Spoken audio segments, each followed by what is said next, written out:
दोस्तों, महाभारत काल के 5 श्राप जिन्हें आज भी भुगत रहे हैं लोग। दोस्तों, यूं तो आपने महाभारत से जुड़ी कई कथाएं सुनी होंगी, परंतु महाभारत से जुड़ी कई ऐसी कथाएं हैं जिससे आज भी हिंदू जनमानस अनजान है। आज की इस वीडियो में हम आपको महाभारत काल में दिए गए कुछ ऐसे ही श्रापों के बारे में बताने जा रहे हैं जिसके बारे में ये माना जाता है कि उन श्रापों को आज भी जनमानस भुगत रहे हैं। पर दोस्तों, वीडियो शुरू करने से पहले आपसे एक छोटी सी रिक्वेस्ट है कि वीडियो को लाइक करके हमारे चैनल को सब्सक्राइब कर लें और साथ ही पास वाले बेल आइकन को भी प्रेस कर दें। दोस्तों, पहला श्राप श्री कृष्ण का अश्वत्थामा को श्राप। महाभारत युद्ध के अंतिम दिन जब अश्वत्थामा ने धोखे से पांडव पुत्रों का वध कर दिया था और इस बात का पता जब पांडवों को पता चला तो तब पांडव भगवान श्री कृष्ण के साथ अश्वत्थामा का पीछा करते हुए महर्षि वेदव्यास के आश्रम पहुँचे। पांडवों को अपने सामने देख अश्वत्थामा ने अर्जुन पर ब्रह्मास्त्र से वार किया। यह देख श्री कृष्ण ने अर्जुन को ब्रह्मास्त्र चलाने को कहा, जिसके बाद अर्जुन ने भी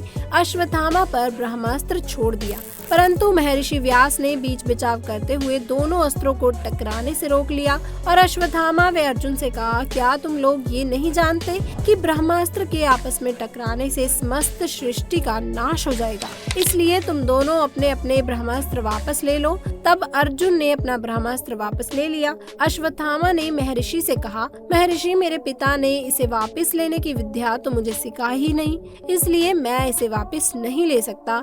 और इसके बाद उसने ब्रह्मास्त्र की दिशा बदलकर अभिमन्यु की पत्नी उत्तरा के गर्भ की ओर कर दी। ये देख भगवान श्री कृष्ण ने अश्वत्थामा को श्राप दिया कि तुम 3000 वर्ष तक इस पृथ्वी पर भटकते रहोगे और किसी भी जगह किसी पुरुष के साथ तुम्हारी बातचीत नहीं हो सकेगी।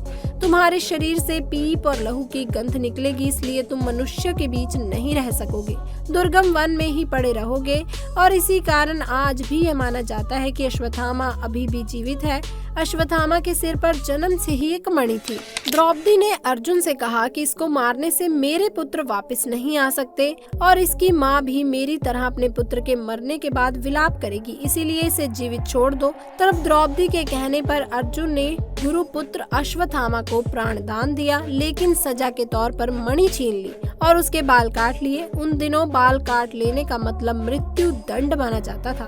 दूसरा श्राप मांडव ऋषि का यमराज को श्राप। महाभारत में मांडव ऋषि का वर्णन आता है। एक बार राजा ने भूलवश न्याय में चूक कर दी और अपने सैनिकों को ऋषि मांडव को सूली पर चढ़ाने का आदेश दे दिया, परंतु जब बहुत लंबे समय तक भी सूली में लटकने पर ऋषि के प्राण नहीं गए तो राजा को अपनी भूल का एहसास हो गया तथा उन्होंने ऋषि मांडव को सूली से उतरवाया तथा अपनी गलती के लिए माफी मांगी। इसके बाद ऋषि मांडव यमराज से मिलने गए तथा उनसे पूछा कि किस कारण मुझे झूठे आरोप में सजा मिली।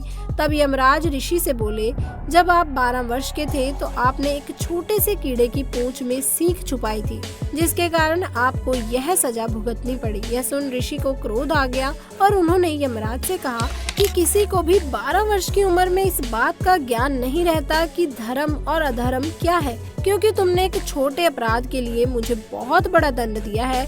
अतः मैं तुम्हें श्राप देता हूँ कि तुम शूद्र योनि में दासी के पुत्र के रूप में जन्म लोगे। मांडव ऋषि के पास इस श्राप के कारण यमराज को विदुर के रूप में जन्म लेना पड़ा। तीसरा श्राप अप्सरा उर्वशी का अर्जुन को श्राप। यह कथा उस समय की है जब 13 साल के वनवास के दौरान एक बार अर्जुन दिव्यास्त्र की खोज में स्वर्ग लोक गया। वहाँ उर्वशी नाम की एक अप्सरा उनके रूप एवं सौंदर्य को देखकर उन पर मोहित हो गई। फिर एक दिन उर्वशी ने अर्जुन को विवाह करने को कहा। तब अर्जुन ने उससे कहा कि मैं आपको माता के समान मानता हूँ, इसलिए मैं आपसे विवाह नहीं कर सकता। इस बात पर उर्वशी क्रोधित हो गई और उसने अर्जुन से कहा कि तुम एक नपुंसक की तरह बात कर रहे हो, इसलिए मैं तुम्हें श्राप देती हूँ कि तुम आजीवन नपुंसक ही हो जाओ तथा स्त्रियों के बीच तुम्हें नतर्क बनकर रहना पड़े।